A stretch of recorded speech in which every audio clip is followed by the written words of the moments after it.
और देखिए छत्तीसगढ़ में क्या भूपेश बघेल दोबारा सत्ता की कुर्सी पर काबिज होंगे या फिर बीजेपी 5 साल बाद सत्ता में वापसी करेगी? इन सारे सवालों का जवाब आज दोपहर तक मिल जाएगा। छत्तीसगढ़ में भी बीजेपी और कांग्रेस के बीच कांटे की टक्कर देखने को मिली है। दोनों ही दलों ने चुनाव में अपनी पूरी ताकत झोंकी। अब फाइनल रिजल्ट का इंतजार है और मतगणना 8 बजे से शुरू हो जाएगी। वैसे दोनों ही दल सरकार बनाने का दावा कर रहे हैं। रिपोर्ट देखिए आप।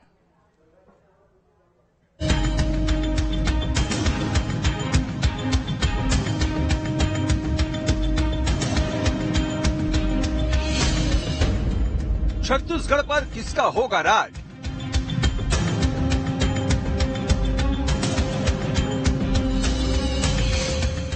भूपेश के सिर फिर सजेगा ताज।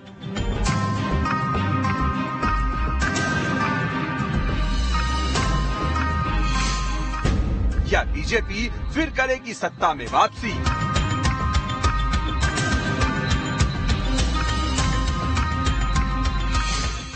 छत्तीसगढ़ का कौन बनेगा छत्रपति?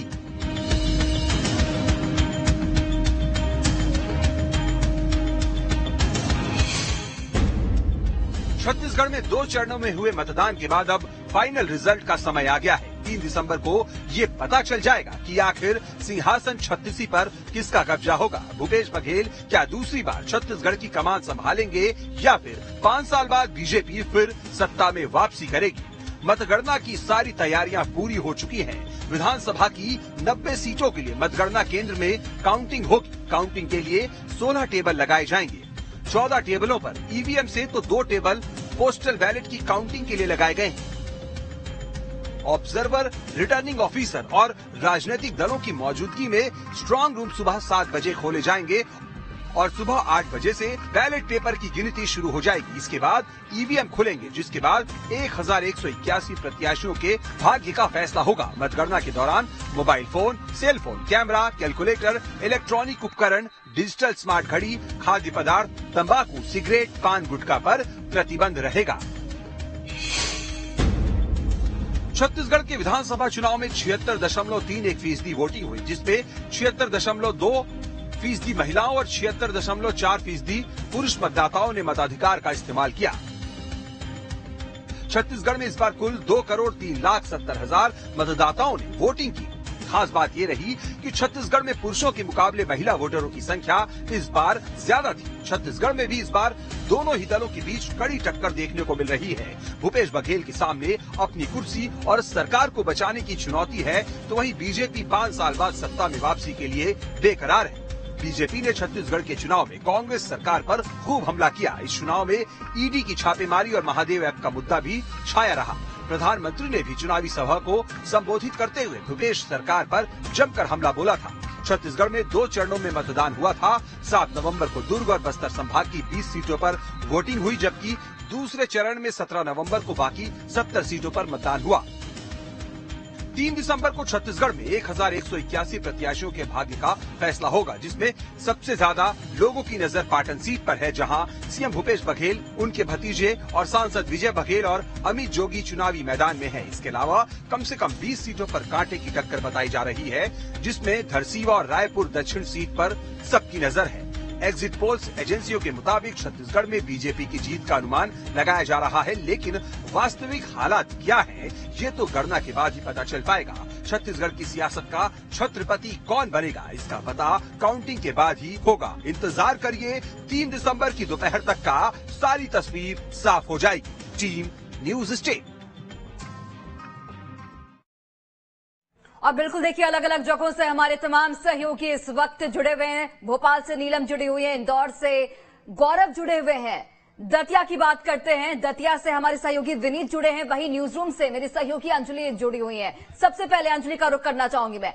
अंजलि, आज का दिन बेहद महत्वपूर्ण, बेहद बड़ा, और आज ये तय हो जाएगा कि मध्य प्रदेश छत्तीसगढ़ की सियासत का, महाभारत का किंग आखिर कौन होने वाला है, किस पर जनता ने अपना भरोसा जताया है। न्यूज रूम में आप इस वक्त मौजूद हैं, किस तरीके का माहौल, क्योंकि 8 बजे से काउंटिंग की शुरुआत हो जाएगी और हमारी टीम बिल्कुल तैनात है अंजलि, पल पल का अपडेट दर्शकों तक पहुंचाने के लिए।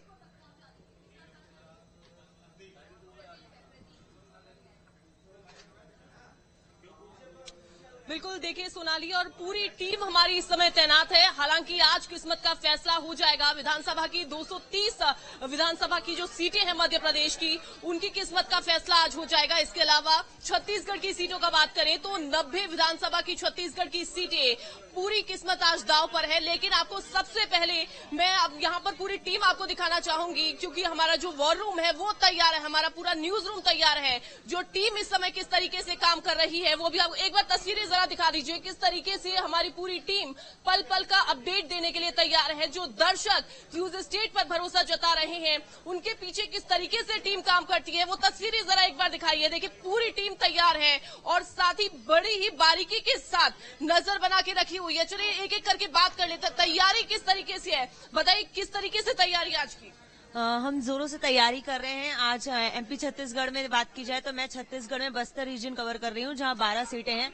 हम अपने रिपोर्टरों के साथ लगातार कांटेक्ट में हैं, वो हमें यहाँ से सारा इन्फॉर्मेशन देते रहेंगे और हम आप तक सबसे सटीक नतीजे न्यूज स्टेट पर पहुंचाएंगे। बिल्कुल, देखिए बिल्कुल सटीक नतीजे, चूंकि जो दर्शकों का भरोसा है वो न्यूज स्टेट पर बना हुआ है। और भी हम जान लेते हैं किस किस रीजन पर किसकी नजर है, बारीकी से बताइए। जी, मेरा नाम अदिति कुमारी है और मैं दुर्ग रीजन को आज मॉनिटर कर रही हूँ।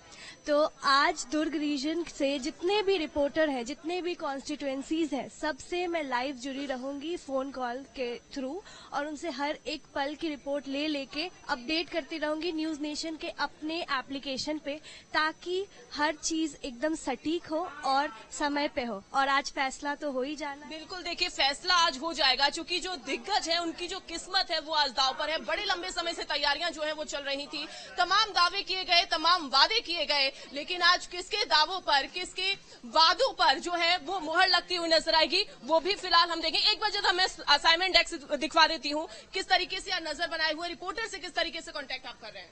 6 बजे से लगातार हमारे मध्य प्रदेश के छत्तीसगढ़ के सभी रिपोर्टर तैनात हैं और 8 बजे से जैसे काउंटिंग शुरू होगी, पल पल का अपडेट न्यूज स्टेट पे सबसे पहले दिखाया जाएगा। बिल्कुल, देखिए पल पल का अपडेट, और हम यही कह रहे हैं कि सुबह से ही हमारी जो टीम है वो तैनात है।